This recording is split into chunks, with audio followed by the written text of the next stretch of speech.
We move on to the next presentation by Dr. Lim from South Korea about advanced endoscopic surgery of spine. Hello, everyone.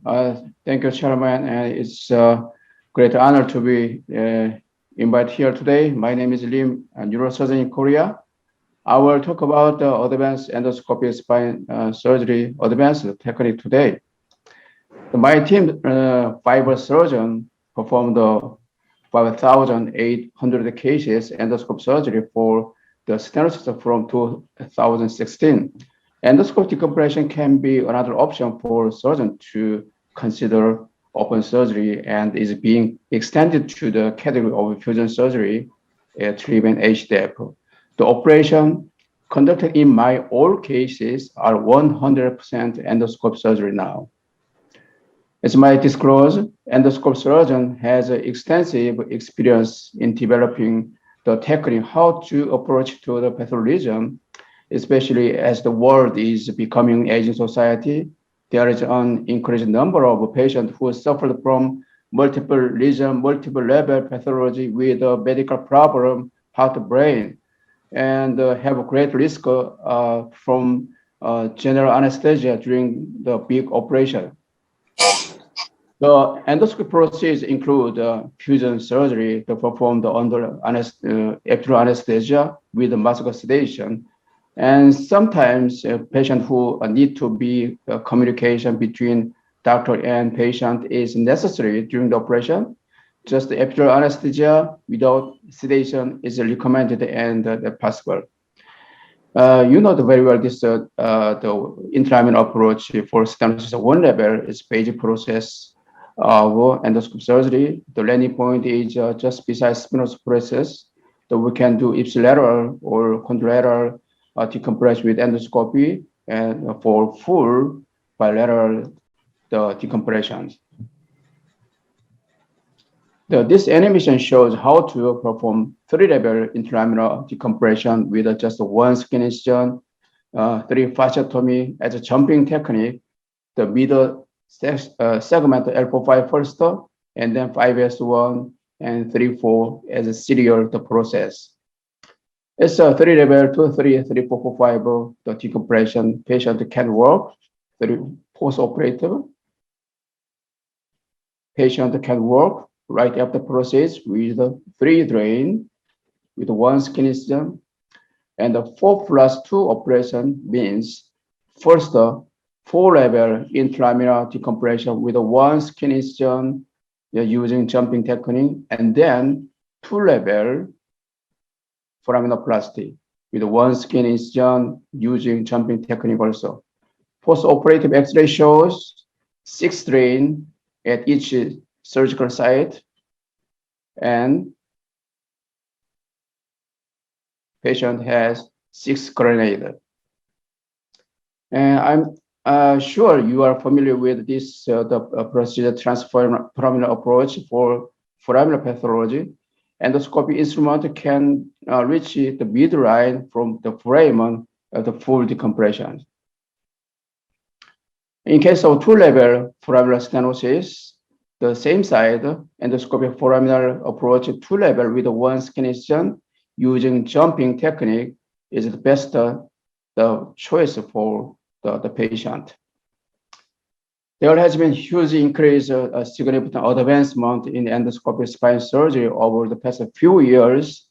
Endoscopic decompression is being extended to the category of fusion surgery treatment HDF. 57-year-old female patient has L45 unstable the spine, the post-operative. The lateral study shows stable after endoscopic fusion with a small skin incision and minimize muscle damage. Using one skin port, just one skin port, the endoscopic fasciectomy and the preparation, album graft, implant is possible. And the three more, the skin incision are for the pedicle screw, the fixation. It's a full endoscopic, the fusion.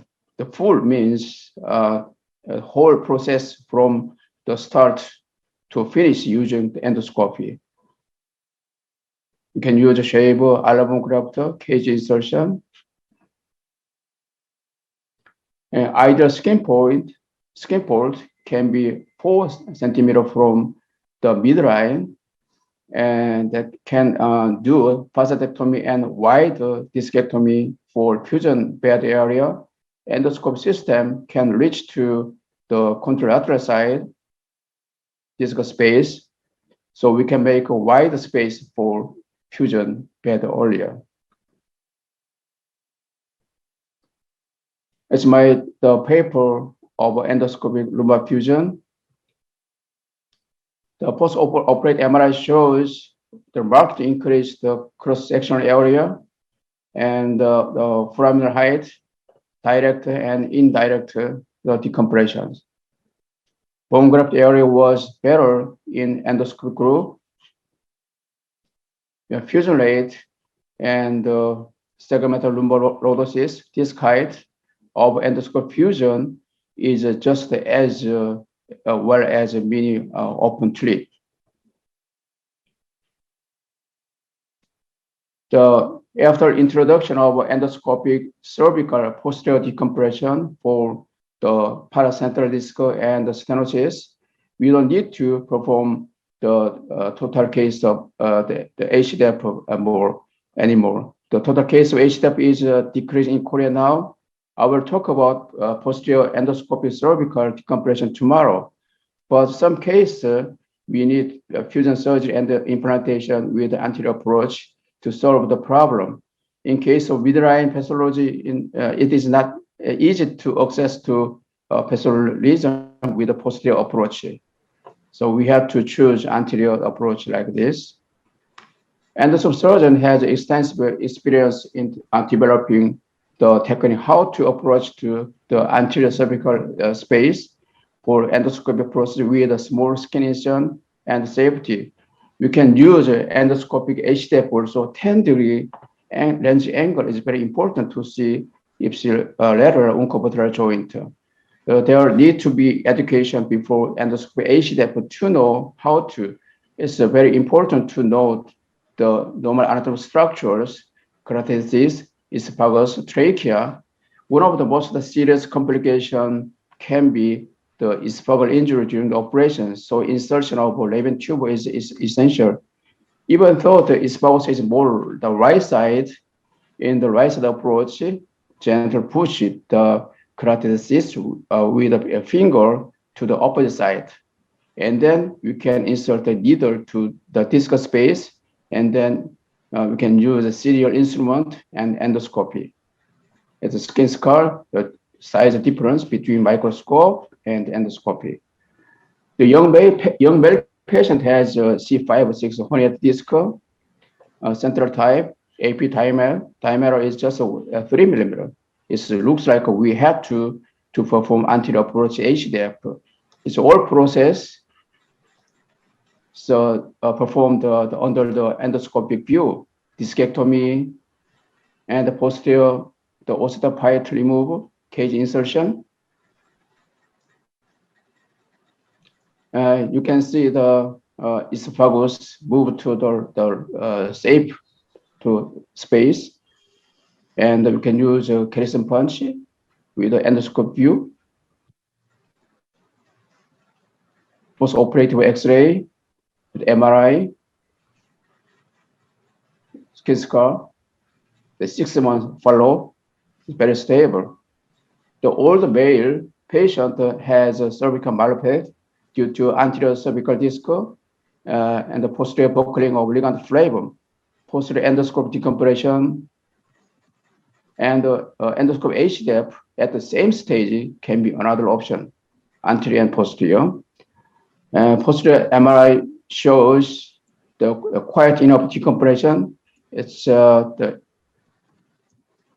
8 millimeter, the pico cage with DBM.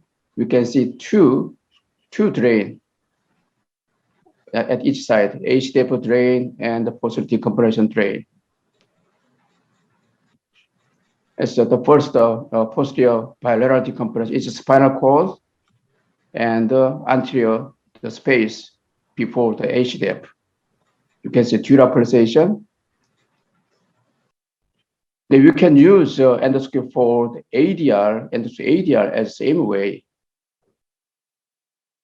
So next, the pathology we have to do is by the endoscopy will be the vertebral body sliding osteotomy and the IDM for tumor. Challenging to something is scary at the moment always, but we have a new the weapon with a new idea to overcome the many difficulties, many hump now. Either way, endoscope science for equipment, endoscope technique, for surgical approach, the window of a generational change are upon us. Thank you so much. Thank you for having me today. Thank you. Uh, thank you. Thank you, Dr. Venkat.